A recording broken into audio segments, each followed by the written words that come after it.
We'll start back in 2013 when Aaron Hernandez was a suspect. So you were doing sports at the time. What do you remember about that and being around the Patriots and what they were doing at the time? Well, I think one of the biggest things I remember is the helicopter and the newscopters and the days that Hernandez became a suspect. I mean, for so many of us, it likened to the O.J. Simpson car chase. Just the fact that newscopters were following around, and is he going to get arrested, and what's going to happen? And then I would say my biggest contribution to our coverage pre that first trial would have been the press conference that Bill Belichick did in the days after Hernandez was arrested.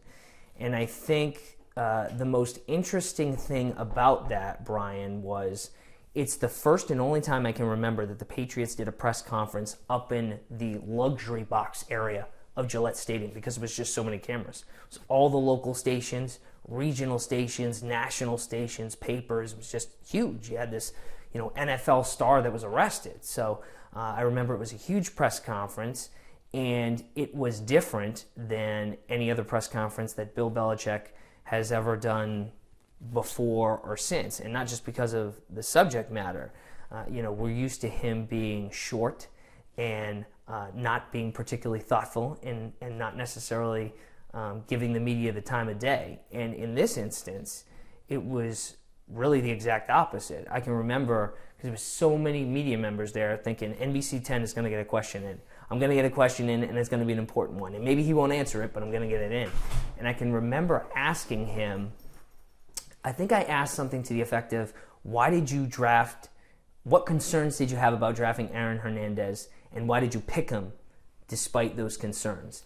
And Bill Belichick said, well, I can't talk directly about Aaron, which I assume Patriots lawyers told him, don't say anything.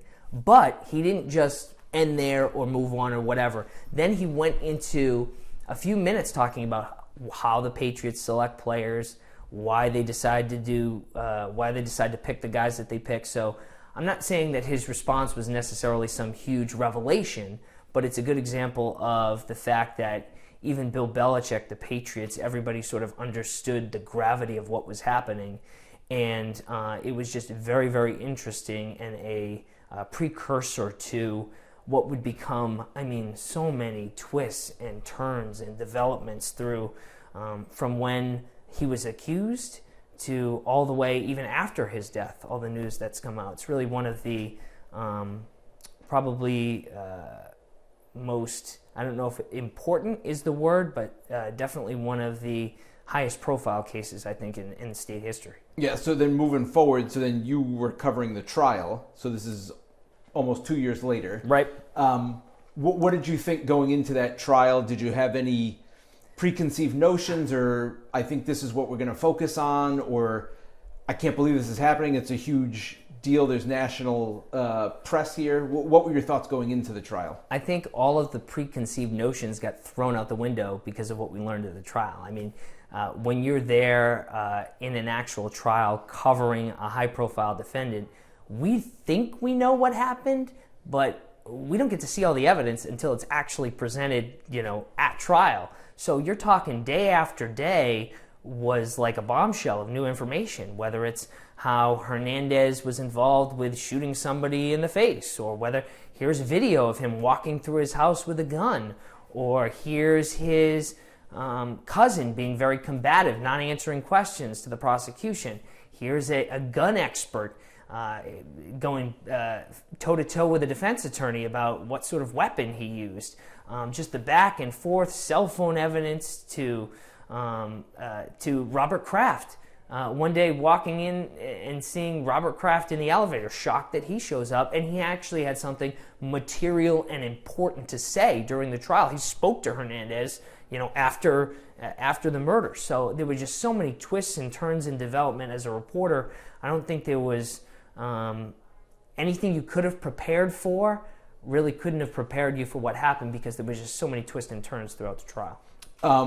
What did you make of sitting in the courtroom not far from Aaron Hernandez for weeks?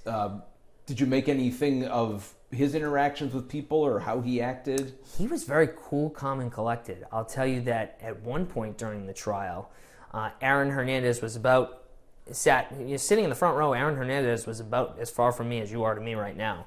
And I fumbled with my laptop one day, almost dropped it, kind of grabbed it, and he sort of laughed and smirked, and he was very, very relaxed, I thought, during the trial. And I have to tell you, his defense team was unbelievable. You can tell why they were high-priced Boston attorneys. I mean, these guys were coming up with any possible way to try to explain his actions and the events of that day and all the related days. But I think he was very cool, calm, and collected.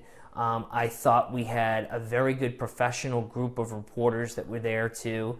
And it wasn't just close to Hernandez, Brian. So I sat next to Aaron Hernandez's relatives, sat next to Odin Lloyd's mother. And when you're going in every single day to a trial that lasts, I think it was 3+ months, it's almost like you're going to a job every day, and you get to know. I got to know kind of family members on both sides, just kind of casually talking. So it's a very odd circumstance because you're all there for a very important, dramatic, emotional reason. But at the same time, there's the doldrums of just going through the same thing every single day. You mentioned some of the things that came up in court, the video from his house. I thought the trial was interesting because his movements were basically tracked, right? They had cell phone video at Odin Lloyd's house, cell phone video at this gas station on the way there, surveillance video. Then they had the video from inside his own house, which is what I thought did him in. What did you think when you were seeing how they kind of traced all of his movements in the hours before and after the murder? I think it was a reminder to people that we're always being watched now. And the other thing about it that you didn't mention is the ping of every cell phone tower simply as he moved his phone. Now, everybody knows nowadays, right? You leave the location on, we know that people are following us. But really, what was it, 6 or 7 years ago, I'm not sure that had entered into the lexicon or in everyone's mind that if you have your phone on, they can pretty much track you wherever you go. And so you had experts from multiple cell phone companies testify that, yep, his phone was here, his phone was here, his phone was here. So in addition to all the video evidence that we had, we could clearly see his sort of movements that day. I think the biggest thing, though, the biggest piece of the trial, and I think this came out in the interview that we had the following day with the jury, no question, was his own surveillance video. And when he walked back and had what appeared to be a gun in his hands. I remember sitting and we had interviewed the jury at the Holiday Inn in Taunton, and I had said to them, what did you think of the video and the gun that was in Hernandez's hand, that was allegedly a gun in Hernandez's hand? His lawyers were arguing that it was a tablet, that was an iPad. And there was silence, and this was kind of, at this point, we were early on in the interview, it was kind of a little bit tense, I think a little bit, the jurors trying to feel me out, maybe a little bit. And one of the jurors in the front row looked at me and he said, well, I don't think we thought it was an iPad. And then they all kind of chuckled and laughed. So I think that was a huge key piece of evidence in the trial, no question. Yeah, and as you mentioned, so you talked to the jurors after the verdict. Was there anything else that struck you about what they thought was important or what they noticed? Again, it's a long trial, a lot of evidence. He has really good lawyers who are trying to cast doubt on everything. Did they believe any of that, or was it pretty cut and dry? I think. Well, first of all, I'll say this. Let me pat NBC 10 on the back here for a second. I think it was really. It says a lot about the quality of work that NBC 10 does and the dedication of the people there. Not only that we had that incredible interview with the jury the day afterwards, but the fact that it was our photographer that shot every moment, every second of that trial, and there were no errors or issues throughout. So NBC 10 should be certainly very proud of that. And I can't think of any station in the country, Brian, that I can remember that would take an entire 30-minute newscast with 24 hours notice and blow out that entire newscast for one interview. And that's what we did in a 24-hour time span, because it was a very tight window between when the trial ended and when the jurors wanted to be interviewed, and our interview aired before CNN's interview aired. So overall, I think there's a lot of pride, first of all, in NBC 10's kind of performance in the trial and overall coverage of Hernandez. But getting back to your question, I think that the jurors, the thing that surprised me about the jurors is that they seemed actually so sure. They didn't buy a lot of the things that the defense put forward. And if you remember, it took them multiple days to deliberate. And there was a lot of chatter in the media of what's taking them so long? Why are they taking them so long? They must be doubting the evidence. And it was actually the opposite. They were pretty sure, and it seemed like they just wanted to make sure. But they seemed very confident that they made the right verdict, and even the alternates said that they agreed with the final decision. So the jury was definitely all on the same plane. Did you have any thoughts, whether it was in the days or weeks or months that followed, or sitting here now, that hit you as you think about the whole circumstance? You know, a well-known New England Patriots player who was a cold-blooded killer, and the whole atmosphere around the trial and around those initial days. What do you think looking back on it? I have the same question that everybody else has, is what the hell was he thinking? Why? What are you doing? I think that's what kind of captured the nation's attention. And this was a player, Brian, you have to remember, the last play that he made was a catch in the Super Bowl. This is a guy that, alongside Rob Gronkowski, who we know is going to be a Hall of Famer, could have created the best tight end duo, perhaps, in the history of the NFL. This wasn't just like some extra player. He had just signed a brand new big contract. I mean, he had everything to play for, everything to live for. He's playing in the NFL, Brian, and he allegedly murdered 3 people at the same time. It's just, it blows your mind. And so I think that's sort of the biggest thing, is why. And then the other thing that I think gets missed, Brian, that people forget, that's really important, is that Aaron Hernandez's case changed hundreds of years of case law in Massachusetts. So after Aaron Hernandez died by suicide, the defense moved to have his conviction just thrown out. And the Bristol County District Attorney's Office, along with Odin Lloyd's family, appealed all the way up to the Massachusetts Supreme Judicial Court to say, no, we want this conviction to stand. And the justices ruled that, yes, a conviction after you died can stand, even if you died during appeal, which it was in the middle of the appeals process. And you say, oh, well, why is that a big deal? He's already passed. You know, why is that a big deal in Massachusetts case law? Huge deal, Brian. For any other crime, whether it's a petty crime or a serious crime for victims' families, it means a lot to them both emotionally and financially, quite frankly.